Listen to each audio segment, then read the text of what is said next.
Good evening, नमस्कार, आदाब, सत श्री अकाल, वेलकम और सुस्वागतम। आप सभी लोगों का हार्दिक अभिनंदन है।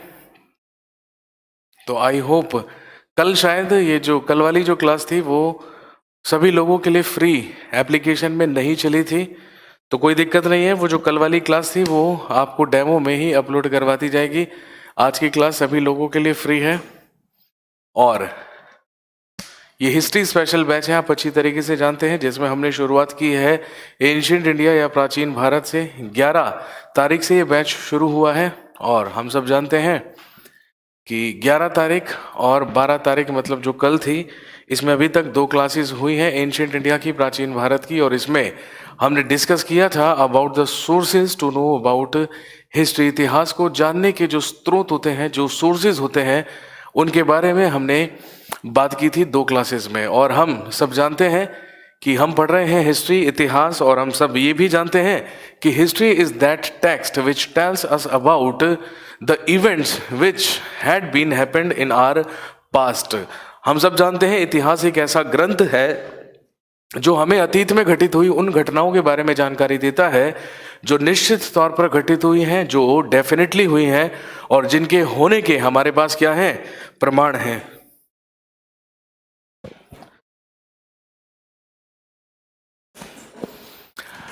जिसके होने के हमारे पास प्रमाण होते हैं, सबूत होते हैं, स्रोत होते हैं, उसी को हम इतिहास कहते हैं। और हमने पढ़ा था इतिहास को जानने के 3 प्रकार के सोर्सेज होते हैं। सबसे पहले आर्कियोलॉजिकल सोर्सेज, जिन्हें हम पुरातात्विक स्रोत कहते हैं। उसके बाद होते हैं लिटरेरी सोर्सेज, जिन्हें हम साहित्यिक स्रोत कहते हैं। और तीसरे प्रकार के हमारे पास होते हैं डिस्क्रिप्शन ऑफ फॉरेनर्स या विदेशी यात्रियों का विवरण। ये हमने दोस्तों डिस्कस कर लिया था। अब हम बात करते हैं प्राचीन भारत, एंशिएंट इंडिया, और पढ़ना शुरू करते हैं हिस्ट्री को शुरुआत से, और बिल्कुल ही शुरू से, और बिल्कुल ही बिगिनिंग से।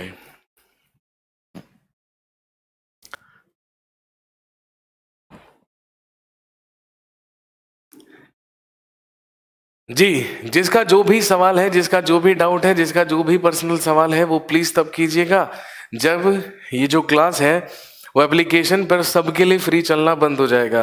क्योंकि अभी यहाँ पर इतने नंबर ऑफ कमेंट्स हैं, इतने ज़्यादा कमेंट्स हैं कि उनको पढ़ पाना भी क्या है मेरे लिए बिल्कुल मुश्किल है या बिल्कुल नामुमकिन है।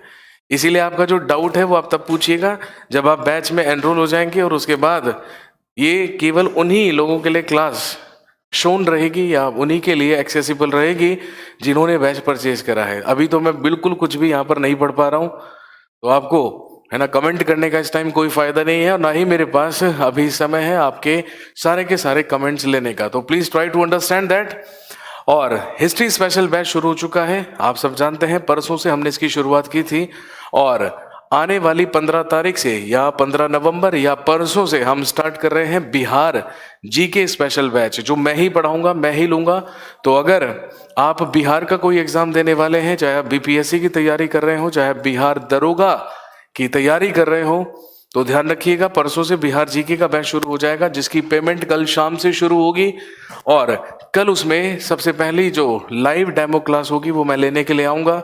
बैच की टाइमिंग्स रहेंगी दिन भर के बैचेस से फ्री होकर रात को 9:30 से 10:30 बजे तक डेली 1 घंटा क्लास होगी बिहार जीके स्पेशल बैच में। और दोस्तों ध्यान रखेंगे इसकी वैलिडिटी रहेगी एक्सटेंडेड बढ़ाकर, लेकिन ये जो बैच है ये 1 महीने तक चलेगा, लगभग 1 महीने तक ये लाइव बैच चलेगा।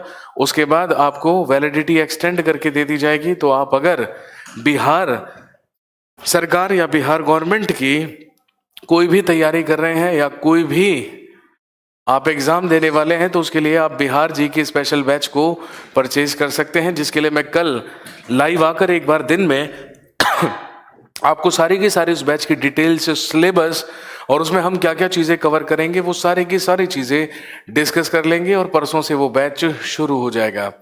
चलिए दोस्तों हम स्टार्ट करते हैं और हम पढ़ना शुरू करेंगे एंशिएंट इंडिया, प्राचीन भारत। अभी तक हमने डिस्कस किया था about the sources to know about history, इतिहास को जानने के स्रोतों के बारे में।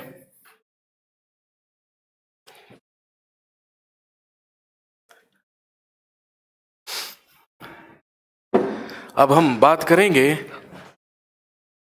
स्टार्ट करेंगे एंशिएंट इंडिया या प्राचीन भारत।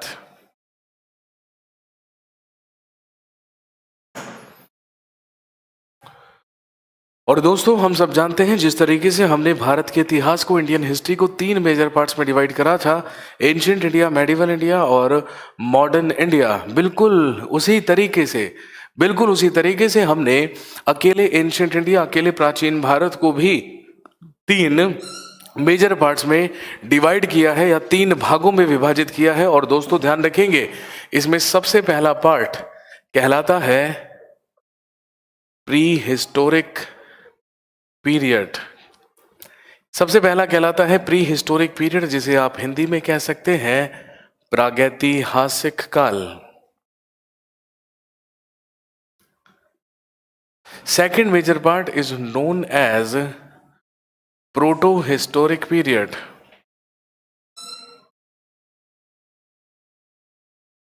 जो हिंदी में कहलाएगा आद्य ऐतिहासिक काल।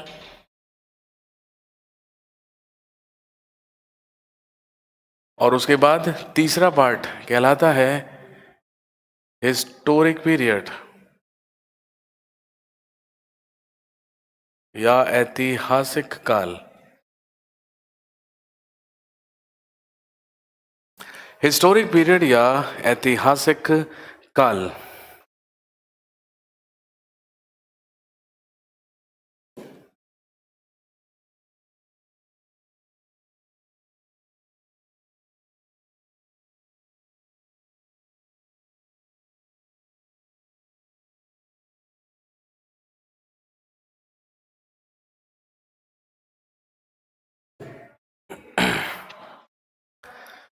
लेकिन इन तीनों पीरियड्स में डिफरेंस क्या है, इन तीनों पीरियड्स में अंतर क्या है, हम सबसे पहले इसी बात को समझेंगे। ध्यान रखेंगे दोस्तों, प्री हिस्टोरिक पीरियड या प्रागैतिहासिक काल, ये वो समय है जिसके हमारे पास फॉसिल्स तो हैं, अवशेष तो हैं, लेकिन कोई भी लिखित जानकारी हमें प्राप्त नहीं हुई है। कहने का मतलब ये वो पीरियड है जो पूरी तरीके से केवल और केवल अवशेषों और फॉसिल्स पर ही आधारित है। लेकिन proto historic period is that period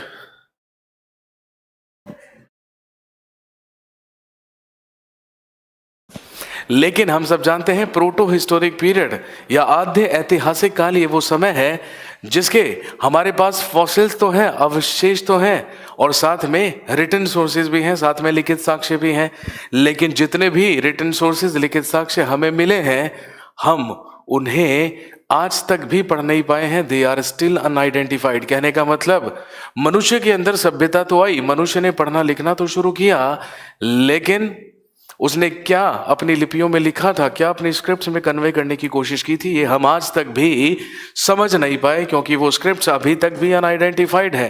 that period is known as proto historic period. उसी काल को आद्य ऐतिहासिक काल कहा गया। और ध्यान रखेंगे, historic period is that period जिसके हमारे पास अवशेष हैं, फॉसिल्स हैं, साथ में रिटन सोर्सेज भी हैं। और ध्यान रखेंगे, उन सारे के सारे रिटन सोर्सेज को हमने पढ़ने में भी सफलता हासिल कर ली है। That period is known as historic period. उसी को आप क्या कहते हैं, ऐतिहासिक काल कहते हैं। और अगर हम समय की बात करें कि इन पीरियड्स को किन किन तिथियों के हिसाब से डिवाइड किया जाएगा, तो आप अच्छी तरीके से जानते हैं, एक अज्ञात काल से लेकर, एक अननोन पीरियड से लेकर लगभग 8000 ईसा पूर्व तक का पीरियड ही क्या कहलाता है, प्री हिस्टोरिक पीरियड। इसके अलावा 8000 ईसा पूर्व से लगभग 4000 ईसा पूर्व तक का पीरियड क्या कहलाता है, प्रोटो हिस्टोरिक पीरियड, आद्य ऐतिहासिक काल।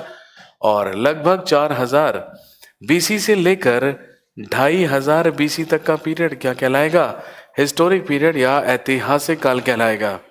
इसके बाद हम सब जानते हैं, इन तीनों पीरियड्स को हम आपस में कंपेयर करेंगे तो वो सबसे पुराना पीरियड प्री हिस्टोरिक पीरियड है, प्रागैतिहासिक काल है। इसीलिए that period is further divided into 2 ages, जिसमें सबसे पहली एज कहलाती है स्टोन एज, जिसे आप हिंदी में कह सकते हैं पाषाण युग। And the second age is known as copper age. दूसरा युग कहलाता है ताम्र युग। और आप देख सकते हैं कि हमें नाम से ही पता चल रहा है कि स्टोन एज वो एज है, वो काल है, वो पीरियड है जिसमें मनुष्य केवल और केवल पत्थरों, स्टोन्स या पाषाणों को इस्तेमाल किया करता था। उसने किसी भी धातु का आविष्कार नहीं किया था। लेकिन मनुष्य ने अपने लिए सबसे पहले कॉपर या तांबे का आविष्कार किया, और उसने जैसे ही कॉपर या तांबे का इस्तेमाल करना शुरू किया, we entered into copper age, तो हम ताम्र युग में प्रवेश कर गए। और हम इन दोनों एजेस को अगर कंपेयर करेंगे तो कंपैरेटिवली ज्यादा पुरानी एज कौन सी होगी? डेफिनेटली स्टोन एज होगी। और इसीलिए stone age is further divided into 3 major parts, जिसमें सबसे पहला पीरियड कहलाता है पैलियोलिथिक पीरियड। पैलियोलिथिक पीरियड जिसे आप हिंदी में क्या कहेंगे? पूरा पाषाण काल। दूसरा कहलाता है मेसोलिथिक पीरियड, जिसको आप हिंदी में कहेंगे मध्य पाषाण काल।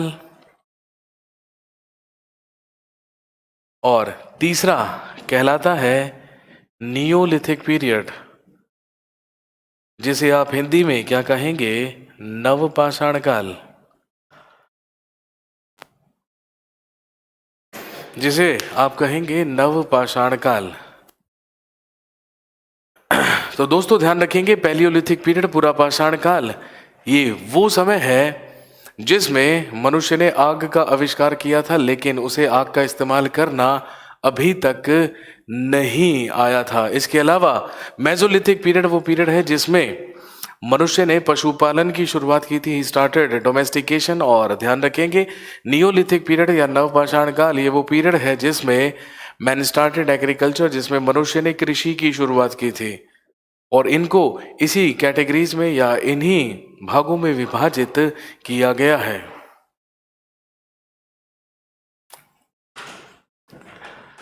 तो इसीलिए हम कहानी की शुरुआत ही कहाँ से करेंगे? प्री हिस्टोरिक पीरियड या प्रागैतिहासिक काल से करेंगे। और प्रागैतिहासिक काल में ही हम बात करेंगे सबसे पहले स्टोन एज के बारे में या पाषाण युग के बारे में, क्योंकि हमारे इतिहास का सबसे पुराना जो काल है, सबसे पुराना जो पार्ट है, वो है ही कौन सा? प्री हिस्टोरिक पीरियड या प्रागैतिहासिक काल।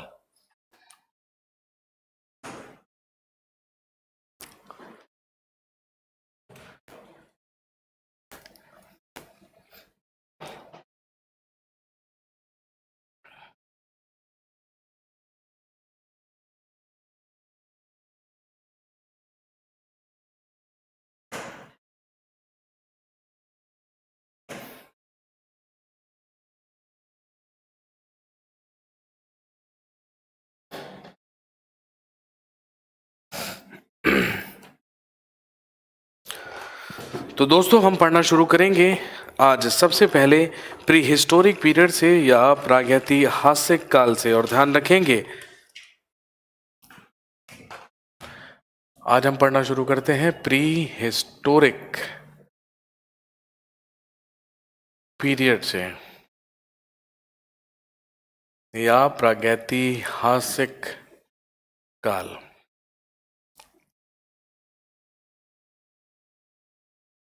और हम सब जानते हैं, अननोन पीरियड से लेकर अनिश्चित काल से लेकर लगभग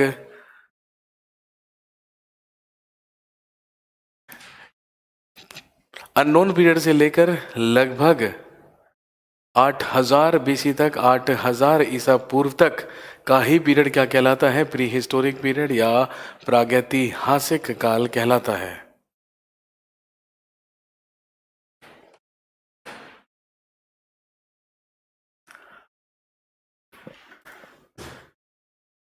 तो इसमें हम बात करेंगे सबसे पहले स्टोन एज के बारे में या पाषाण युग के बारे में। स्टोन एज या पाषाण युग। और हम सब जानते हैं, स्टोन एज में हम सबसे पहला पीरियड कौन सा पढ़ते हैं? सबसे पहला पीरियड कहलाता है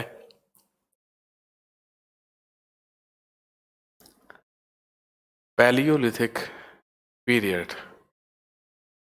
पैलियोलिथिक पीरियड या पूरा पाषाण काल। पैलियोलिथिक पीरियड या पूरा पाषाण काल, which is basically the period of unknown period to 8000 BC। Palaeolithic period या पूरा पाषाण काल वो समय है जो अनिश्चित काल से लेकर लगभग 8000 बीसी तक का पीरियड कहलाता है।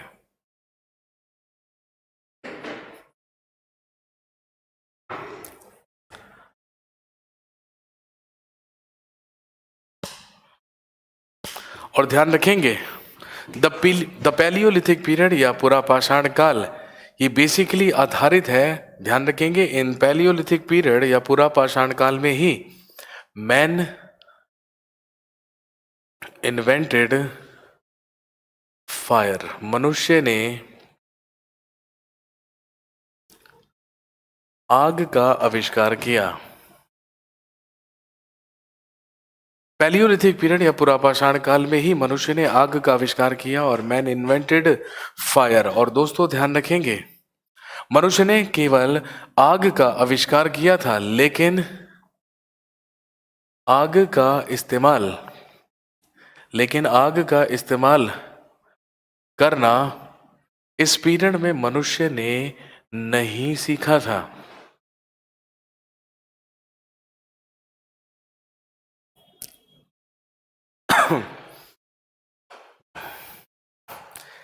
और इसके अलावा पैलियोलिथिक पीरियड पुरापाषाण काल ये वो समय है जो आधारित है कुछ इक्विपमेंट्स पर, कुछ उपकरणों पर। पत्थरों का इस्तेमाल करके स्टोन एज में मनुष्य ने कुछ उपकरण बनाए थे, कुछ इक्विपमेंट्स बनाए थे, जैसे हैंड एक्सेस, क्लीवर्स और scrapers. In that period, man made some equipments made up of stone like hand axe, cleavers,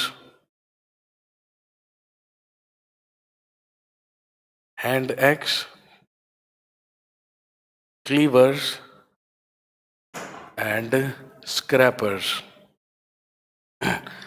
इसी काल में मनुष्य ने पत्थरों का इस्तेमाल करके बड़े बड़े औजारों को बनाने की शुरुआत की, हैंड एक्स, क्लीवर्स और स्क्रैपर्स। और ध्यान रखेंगे, इन तीनों के तीनों उपकरणों के जो एविडेंसेस थे, जो साक्ष्य थे, वो हमें मुख्यतः 3 जगहों से प्राप्त हुए। सबसे पहला बेलन रिवर वैली या बेलन नदी घाटी,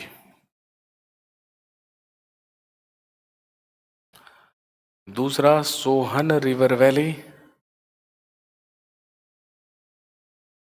या सोहन नदी घाटी, और तीसरा नर्मदा रिवर वैली या नर्मदा नदी घाटी।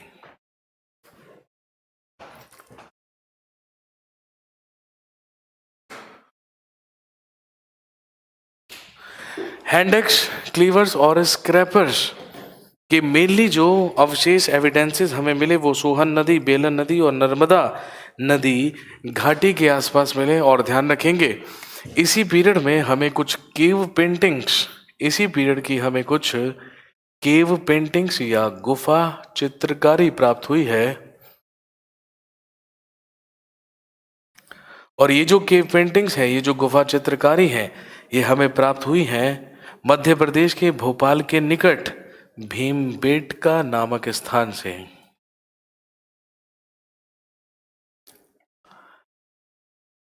मध्य प्रदेश के भोपाल का भीमबेटका नामक स्थान।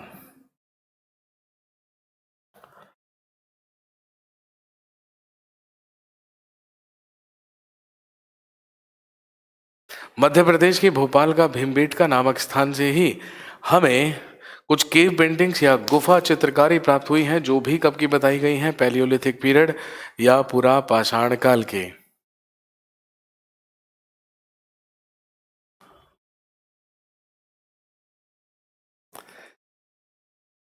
कहने का मतलब, पैलियोलिथिक पीरियड में man used to be an early man, हम मनुष्य एक आदि मानव हुआ करता था। और हम सब जानते हैं कि मनुष्य ने आग का आविष्कार इसी पीरियड में किया था, लेकिन वो आग के इस्तेमाल से बिल्कुल पूरी तरीके से अनभिज्ञ था, उसे नहीं जानकारी थी कि आग का इस्तेमाल कैसे करना है। और यही वो पीरियड है जिसमें हैंड एक्सिस, क्लीवर्स और स्क्रैपर्स नामक उपकरणों का निर्माण पत्थरों के द्वारा मनुष्य ने किया था, जिसके अवशेष, जिसके एविडेंसेस हमें बेलन नदी घाटी, सोहन नदी घाटी और नर्मदा नदी घाटी के किनारे प्राप्त हुए हैं।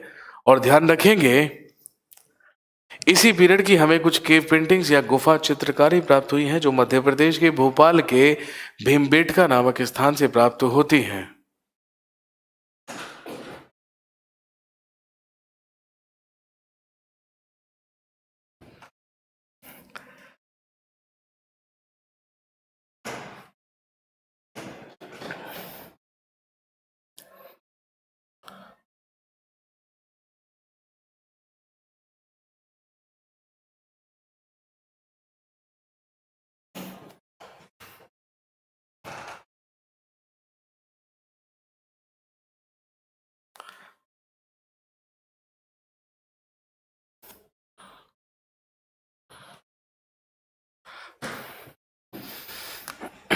इसके बाद आता है मेसोलिथिक पीरियड या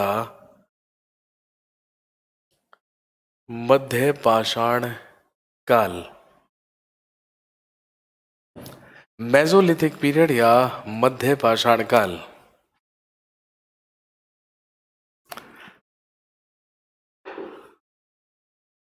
और दोस्तों ध्यान रखेंगे, मध्य पाषाण काल या Mesolithic period is that period in which the sizes of the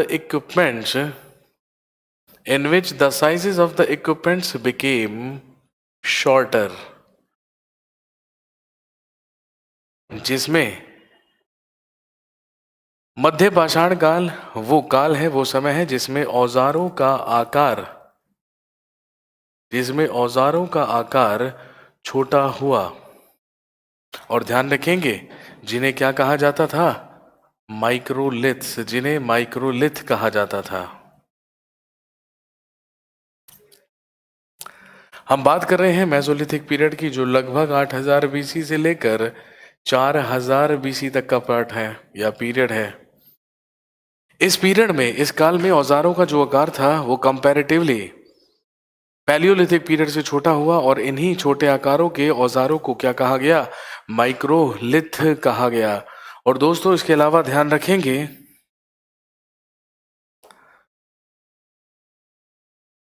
in that period man started domestication. इसी काल में मनुष्य के द्वारा पशुपालन की शुरुआत की गई। In that period man started domestication. इसी काल में मनुष्य के द्वारा पशुपालन की शुरुआत की गई। और ध्यान रखेंगे, द फर्स्ट एविडेंसेस या मनुष्य के द्वारा पशुपालन के प्रथम साक्ष्य हमें मेनली 2 जगहों से प्राप्त हुए। ध्यान रखेंगे, मध्य प्रदेश का आदमगढ़, फ्रॉम आदमगढ़ मध्य प्रदेश, या मध्य प्रदेश का आदमगढ़, और दूसरा राजस्थान का बागौर नामक स्थान। राजस्थान के बागौर से और मध्य प्रदेश के आदमगढ़ नामक स्थान से ही मनुष्य के द्वारा पशुपालन किए जाने के सबसे पहले साक्ष्य, सबसे पहले एविडेंसेस हमें प्राप्त होते हैं।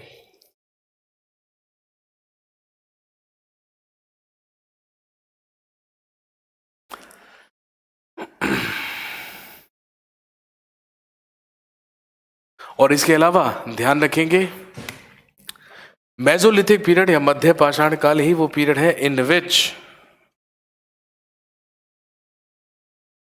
First evidence of human skeleton was found, जिसमें मानव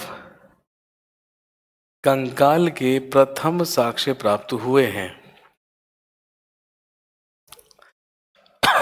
मेसोलिथिक पीरियड में ही मानव कंकाल के प्रथम साक्ष्य प्राप्त हुए हैं। और ध्यान रखेंगे मानव कंकालों के सबसे पहले एविडेंसेस, सबसे पहले जो साक्ष्य हैं वो हमें उत्तर प्रदेश के प्रतापगढ़ के सरायनाहर एवं महदहा नामक स्थान से प्राप्त होते हैं। उत्तर प्रदेश के प्रतापगढ़ जिले के सरायनाहर एवं महदहा नामक स्थान से ही मनुष्य के सबसे पहले मानव कंकालों या ह्यूमन स्केलेटन्स के हमें एविडेंसेस प्राप्त हुए हैं, जो मेसोलिथिक पीरियड के हैं, जो मध्य पाषाण काल के हैं।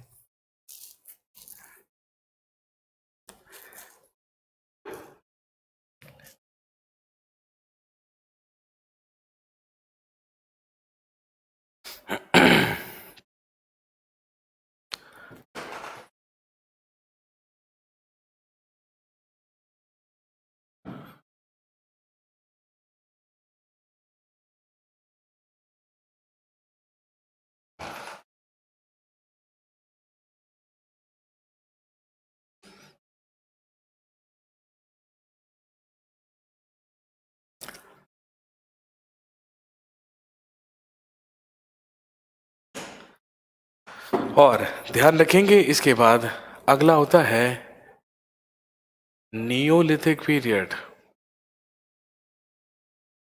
या नव पाषाण काल। नियोलिथिक पीरियड या नव पाषाण काल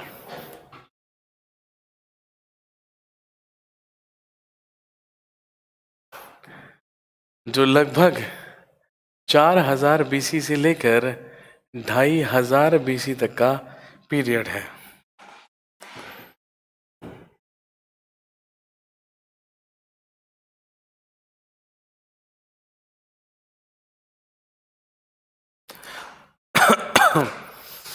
और ध्यान रखेंगे नियोलिथिक पीरियड या नवपाषाण काल ही वो समय है in which man started agriculture, जिसमें मनुष्य के द्वारा कृषि की शुरुआत की गई। नवपाषाण काल या नियोलिथिक पीरियड में ही मैन स्टार्टेड एग्रीकल्चर, मनुष्य के द्वारा कृषि की शुरुआत की गई।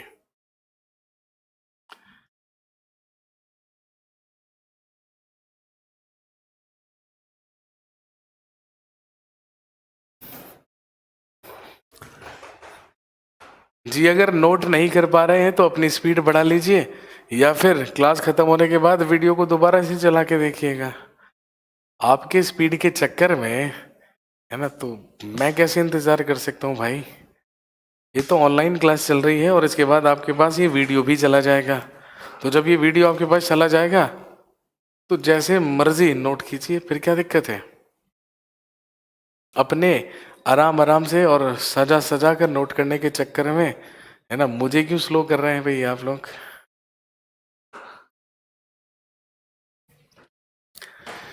नियोलिथिक पीरियड में ही मनुष्य ने कृषि की शुरुआत की। और दोस्तों ध्यान रखेंगे नवपाषाण काल के जो प्रथम उपकरण या प्रथम अवशेष थे,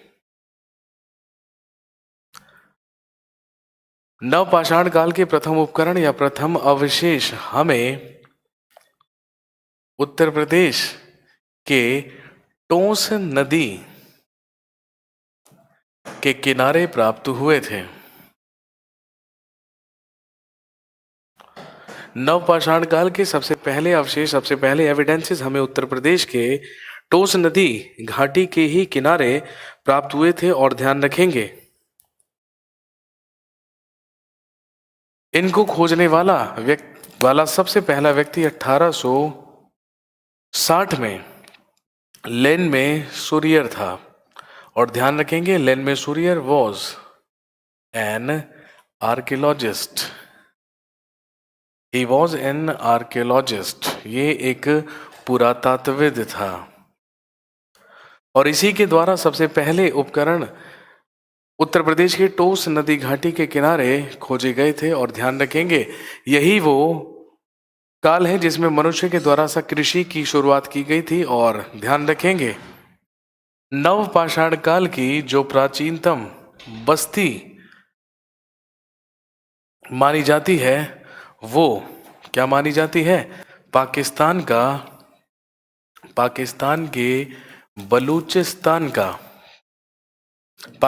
के बलूचिस्तान का मेहरगढ़ नामक स्थान। और दोस्तों अच्छी तरीके से जानते हैं कि मनुष्य के द्वारा कृषि के प्रथम साक्ष्य या फर्स्ट एविडेंसेस ऑफ एग्रीकल्चर हमें प्राप्त ही कहां से हुए हैं? पाकिस्तान के बलूचिस्तान के मेहरगढ़ नामक स्थान से।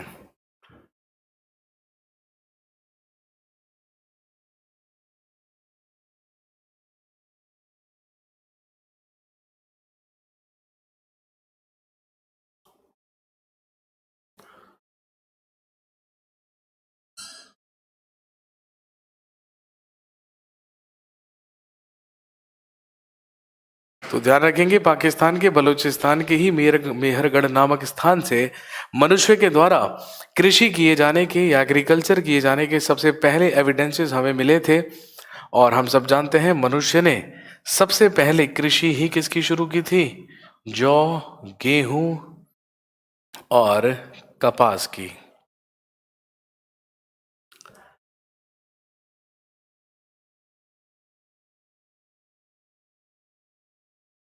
जौ, गेहूं और कपास ही वो सबसे पहले फसलें थी जो मनुष्य के द्वारा जिनकी सबसे पहले कृषि की गई थी।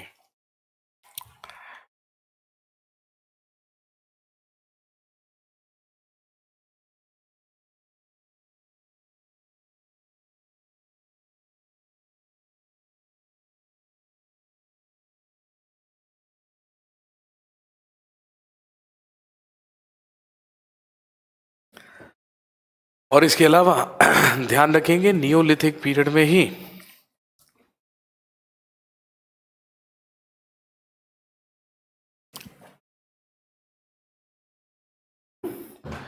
नियोलिथिक पीरियड में ही बुर्जुहोम और गुफकराल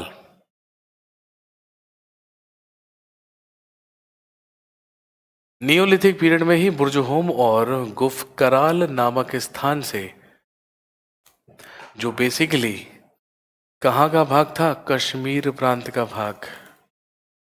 कश्मीर प्रांत के बुर्जुहोम और गुफकराल नामक स्थान से इस पीरियड के अस्थियों के उपकरण प्राप्त हुए हैं। अस्थियों के उपकरण प्राप्त हुए हैं या फिर equipments of bones were founded. और इसके अलावा ध्यान रखेंगे नियोलिथिक पीरियड में ही first evidence of harvesting of rice मनुष्य के द्वारा चावल की कृषि के प्रथम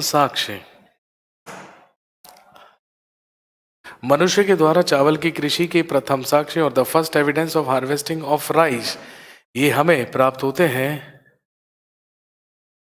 उत्तर प्रदेश के इलाहाबाद के कोल्डी हवा नामक स्थान से। उत्तर प्रदेश के इलाहाबाद के समीप कोल्डी हवा नामक स्थान से ही हमें मनुष्य के द्वारा चावल की कृषि किए जाने के सबसे पहले साक्ष्य मिले थे।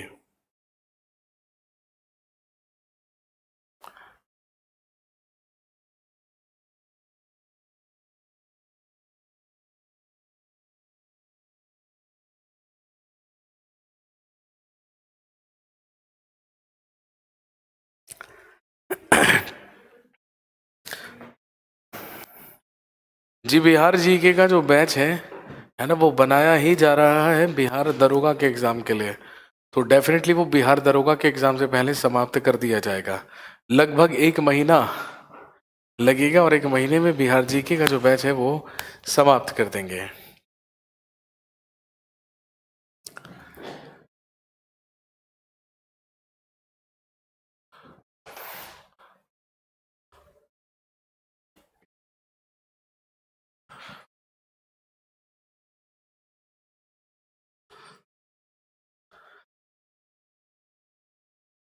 इसके बाद ध्यान रखेंगे जम्मू और कश्मीर के ही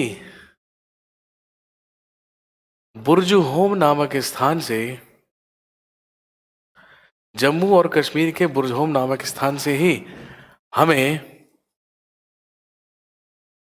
मानव कंकालों के साथ कुत्ते की अस्थियां भी प्राप्त हुई हैं।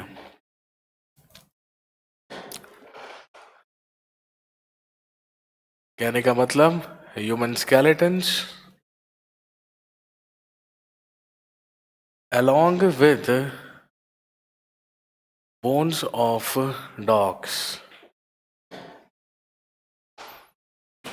नवपाषाण काल में ही जम्मू कश्मीर के बुर्ज-होम नामक स्थान से हमें कुछ ऐसी कब्रें मिली हैं, कुछ ऐसे ग्रेव्स मिली हैं जहां पर ह्यूमन स्केलेटन्स के साथ, मानव कंकालों के साथ हमें कुत्ते की अस्थियां भी प्राप्त हुई हैं। और ध्यान रखेंगे कुत्ते की अस्थियों का मानव कंकालों के साथ मिलना, इससे हमारे आर्कियोलॉजिस्ट ने, इससे हमारे पुरातात्विदों ने ये निष्कर्ष निकाला है, ये कॉन्क्लूजन निकाला है कि उस समय मनुष्यों को दफनाने की प्रथा तो चलती ही थी, लेकिन मनुष्यों को दफनाने के साथ साथ उनके पालतू कुत्तों या उनके पालतू कुत्ते को भी उसके साथ दफना दिया जाता था। इसीलिए वहां से हमें कुत्ते की भी अस्थियां प्राप्त हुई हैं। तो ध्यान रखेंगे human skeletons along with the bones of dogs were found from Burzahom in Jammu and Kashmir. Jammu Kashmir के बुर्ज-होम नामक स्थान से ये हमें प्राप्त हुआ है।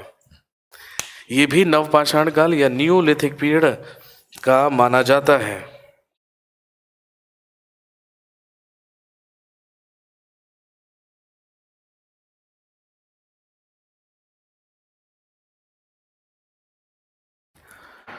और इसके अलावा ध्यान रखेंगे बिहार के चिरांद नामक स्थान से, बिहार के चिरांद नामक स्थान से सबसे ज्यादा क्वांटिटी या सबसे अधिक मात्रा में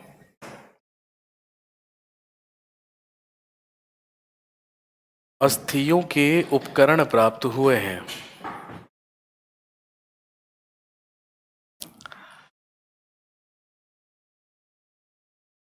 बिहार के चिरांद नामक स्थान से ही maximum amount of bones equipments were found from the place named Chirand in Bihar. Bihar के चिरांद नामक स्थान से ही मनुष्य या अस्थियों के सबसे ज्यादा उपकरण हमें प्राप्त हुए हैं। और इसके अलावा ध्यान रखेंगे यहीं से हमें प्राप्त हुए हैं हिरण के सींग। यहीं से हमें हिरण के सींग भी प्राप्त होते हैं, जो भी नवपाषाण काल या न्यूलिथिक पीरियड के माने गए हैं।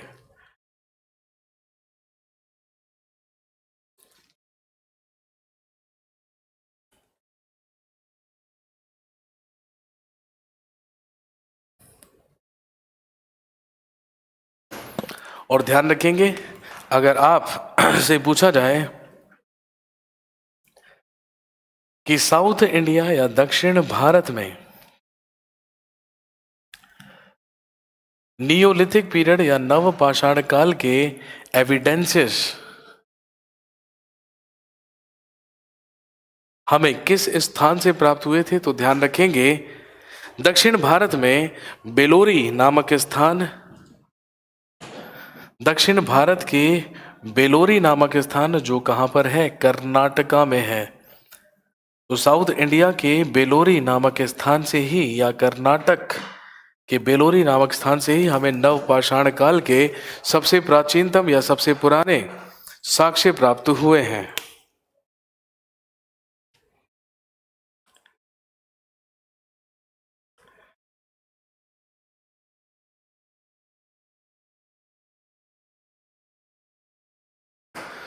तो ये वो कुछ महत्वपूर्ण साक्ष्य हैं, महत्वपूर्ण एविडेंसेस हैं और महत्वपूर्ण प्लेसेस हैं जो प्री हिस्टोरिक पीरियड या प्रागैतिहासिक काल के या स्टोन एज के माने जाते हैं।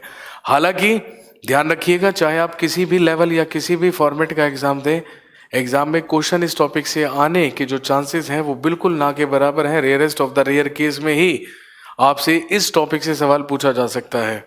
और जहां तक मुझे ध्यान है ना, पिछले 5 6 7 8 सालों से तो ना तो किसी भी फॉर्मेट के एग्जाम में, ना ही किसी और एग्जाम में एटलीस्ट स्टोन एज या प्री हिस्टोरिक पीरियड से तो कोई सवाल नहीं पूछा गया है।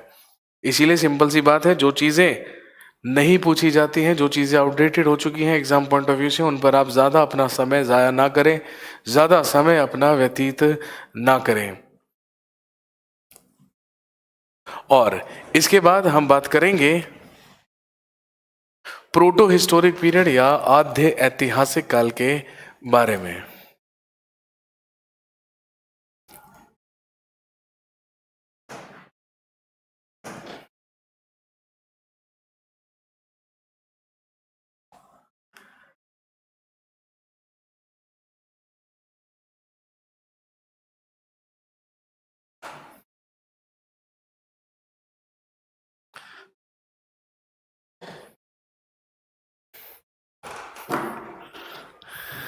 कोई मेरे को यहाँ पे लिख के भेज रहा है कि सर यूजीसी नेट में पूछे जाते हैं। तो देखिए क्या अजीब विडंबना है।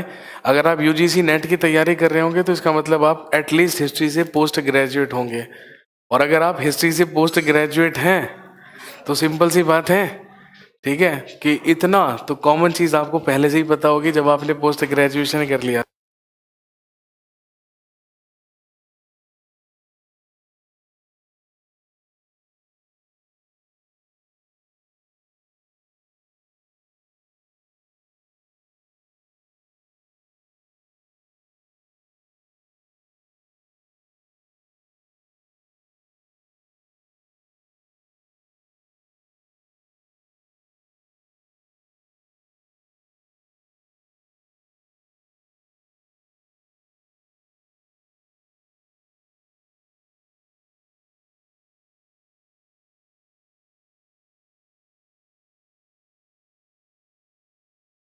एक मिनट के लिए होल्ड करेंगे बस, I will be right back.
हाँ जी, वेलकम बैक। तो अपने अपने एप्लीकेशंस खोल कर देख लीजिए। तो जो बिहार स्पेशल का, जो बिहार जीके स्पेशल का जो बैच है, ठीक है ना, वो आप देख लीजिएगा कि अपलोड हो चुका है उसका पोस्टर। और उसका जो पोस्टर है वो अपलोड कर दिया गया है। कल उसमें पहली क्लास होगी रात को 9:30 से लेके 10:30 बजे तक। और अभी मैं 1 मिनट के लिए पॉज लेकर इसलिए गया था क्योंकि आपको एक इम्पॉर्टेंट इन्फॉर्मेशन देनी थी।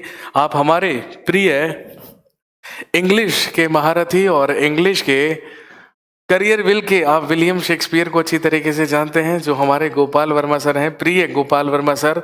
तो आपके लिए खुशखबरी है, गोपाल वर्मा सर की एक नई पुस्तक, एक नई बुक लॉन्च हो चुकी है और आप अच्छी तरीके से देख सकते हैं। यह है Gopal Verma's the English acumen, grammar, vocabulary, comprehension, ये तीनों के तीनों फीचर्स इस बुक में है।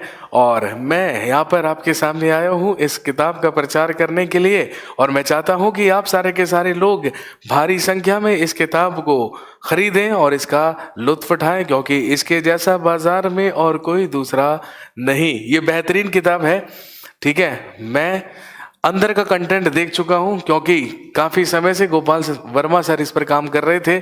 तो हम लोग आपस में कंटेंट जो थे वो डिस्कस कर रहे थे और गोपाल वर्मा सर हमें बता भी रहे थे कि उन्होंने क्या क्या अद्भुत चीज़ें हैं, जो क्या क्या अद्वितीय चीज़ें हैं जो इसमें मेंशन की हैं। तो मैं आपको फिर से बता देता हूँ, this is Gopal Verma the English acumen book by Gopal Verma sir. हमारे काफ़ी वरिष्ठ, काफ़ी सीनियर टीचर हैं अंग्रेजी के और बहुत लंबे समय से मुखर्जी नगर में अपनी सेवाएं दे रहे हैं, मुखर्जी नगर में पढ़ा रहे हैं अंग्रेजी और दुनिया भर के लोगों को उनके मकाम तक पहुंचा चुके हैं। और फाइनली वो अपनी एक भरपूर मोटे से कंटेंट की किताब के साथ आपके सामने मौजूद है। इसके अंदर आपको ग्रामर भी मिलेगा, वोकेबलरी भी मिलेगा, कॉम्प्रीहेंशन भी मिलेगा। और ध्यान रखेंगे ये सारे के सारे लेवल के एग्जाम्स के लिए किताब कारगर रहेगी, चाहे आप एसएससी सीजीएल की तैयारी कर रहे हो, चाहे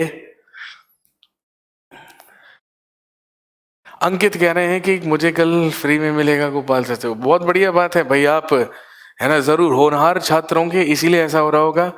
तो ये जो किताब है एसएससी सीजीएल सीपीओ के लिए, बैंकिंग के एग्जाम के लिए, UPSC, NDA, CDS, AFCAT etcetera exam के लिए, सबके लिए कारगर रहेगा। तो आप ध्यान में रखेंगे हमारे करियर विल के विलियम शेक्सपियर, जिनको हम शेक्सपियर ऑफ करियर विल बोलते हैं, करियर विल के शेक्सपियर गोपाल वर्मा सर, उनकी ये किताब है। आप इसको 3D में भी देख सकते हैं, चारों तरफ से इसके दर्शन कर लीजिए, क्योंकि ये दर्शन आपको दुर्लभ हो जाएंगे। मेरे अलावा कोई इतने अच्छी तरीके से एक्सप्लेनेशन इसकी नहीं कर पाएगा।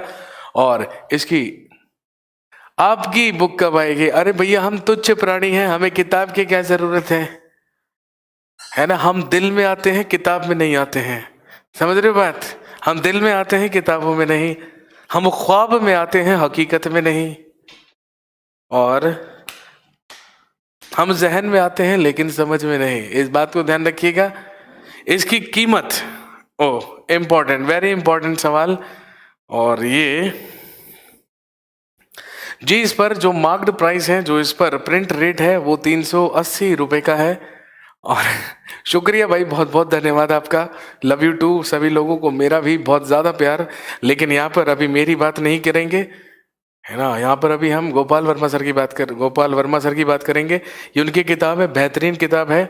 तो मेरी बात मान लीजिए और मेरे कहने से इस किताब को फटाफट से खरीद लीजिए, मज़ा आ जाएगा। कंटेंट बहुत सारा है, दुनिया भर का है और बेहतरीन किताब है, ठीक है। और देखने में भी देखिए कितनी शानदार लग रही है। डिस्काउंट के बारे में देखिए, मैं भी कुछ नहीं बोलूँगा, गोपाल वर्मा सर से बातचीत करके ही फिर आपको डिस्काउंट जो है वो बताया जाएगा। तो जैसा भी सर मुझे आदेश करेंगे, उनका जो मैसेज है वो मैं आप तक पहुंचा दूंगा। तो ठीक है। तो कल एप्लीकेशन में जो आपका ऐप है करियर विल ऐप, उसमें अपडेट कर दिया जाएगा कि ये बुक आप कैसे परचेज कर सकते हैं और ये बुक आपको कितने में मिल जाएगी और आपको उस एमआरपी पर कितना डिस्काउंट मिल जाएगा, कितनी छूट मिल जाएगी, वो सारी की सारी चीज़ें आपको पता चल जाएगी। लेकिन किताब बहुत बेहतरीन है और दमदार किताब लग रही है, मुझे तो भाई दमदार लगी और आपको भी डेफिनेटली लगेगी। और आप जिस भी फॉर्मेट के एग्ज़ाम की तैयारी कर रहे हो उसमें आपको डेफिनेटली कारगर रहेगी। नहीं सर, आपकी भी बुक आनी चाहिए। जी हाँ, मेरी भी बुक आएगी, बिल्कुल आएगी, देर आएगी पर दुरुस्त आएगी। मैं तो खुद ही आ जाऊंगा भैया। आप तो सब लोग जानते हैं 599 रुपए में आप तो मुझे ही ले जाने को तैयार है अपने साथ। मैनपुरी आने तक कितना टाइम लगेगा रॉकी मेरे भाई? एक बारी मैं पता करूंगा सर से, या आपको ऑनलाइन मिल जाएगी, आप ऑनलाइन मंगा लीजिएगा। जो लोग दूर रहते हैं वो सारे के सारे लोग ऑनलाइन इसको ले लीजिएगा। आप ही आ जाओ गुरुजी जयपुर। जी बहुत बहुत धन्यवाद, जरूर हम कोशिश करेंगे। कैसे खरीदें सर? मैंने कहा कि कल आपको एप्लीकेशन पर अपडेट कर दिया जाएगा। तो दोस्तों, हमने प्रागैतिहासिक काल डिस्कस किया है और आज हम नहीं शुरू करेंगे Indus valley civilisation. Indus valley civilisation की शुरुआत हम कल की क्लास में करेंगे। और जैसा कि मैंने आपको बताया था, फ्राइडे तक ये जो क्लासेस हैं ये सभी लोगों के लिए फ्री चलेंगी, इसलिए हम कम कम पढ़ेंगे थोड़ा सा।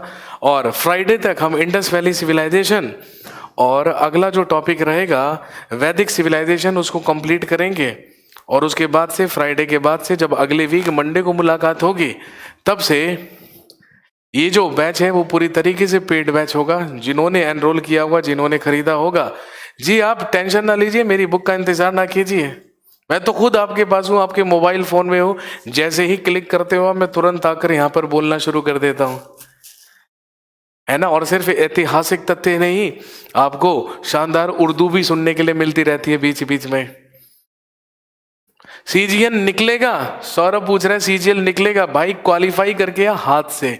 कैसे निकलेगा ये पूछिए, ये बताइए कि कैसे निकालना चाहते हैं, हाथ से निकालना चाहते हैं या क्वालिफाई करके निकालना चाहते हैं? बिल्कुल निकलेगा भाई, बिल्कुल निकलेगा सीजीएल। कोई ताकत नहीं रोक सकती है सीजीएल निकालने से। अगर आपकी अप्रोच सही है, आप बिल्कुल वही तैयार करते हैं जो एग्जाम में पूछा जाता है। अगर आप अपने आप को सुपीरियर नहीं समझते हैं, अगर आप केवल अपने आप को स्टूडेंट समझते हैं, तो सिलेक्शन सबसे जल्दी होगा। लेकिन सबसे ज्यादा प्रॉब्लम उन स्टूडेंट्स के साथ होती है जो स्टूडेंट्स की जगह पर थोड़ा सा अपना टेक्निकल दिमाग लगा लेते हैं और थोड़ा सा ये सोच लेते हैं कि नहीं नहीं, वाह सोनू को मेरी लाइनें याद हो गई हैं, साहिल के सुकून से हम इनकार नहीं, लेकिन तूफान से कश्ती निकालने का मजा ही कुछ और है। जी हाँ, मेरा काम ही आपको मोटिवेट करने का है। मैं पढ़ाता तो कम ही हूँ यार, मैं तो मोटिवेट ज़्यादा करता हूँ, क्योंकि मोटिवेटेड आप रहेंगे हमेशा, आपके अंदर वो भावना बनी रहेगी तैयारी करने के लिए।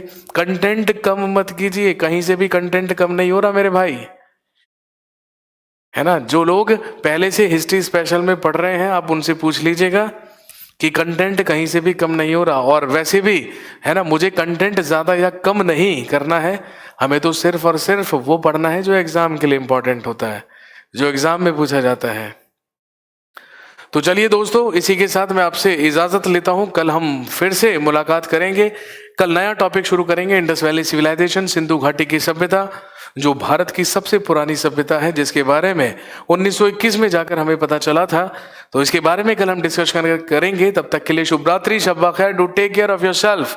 Thank you very much for attending this session. Be proud to be Indian. जय हिंद, जय भारत।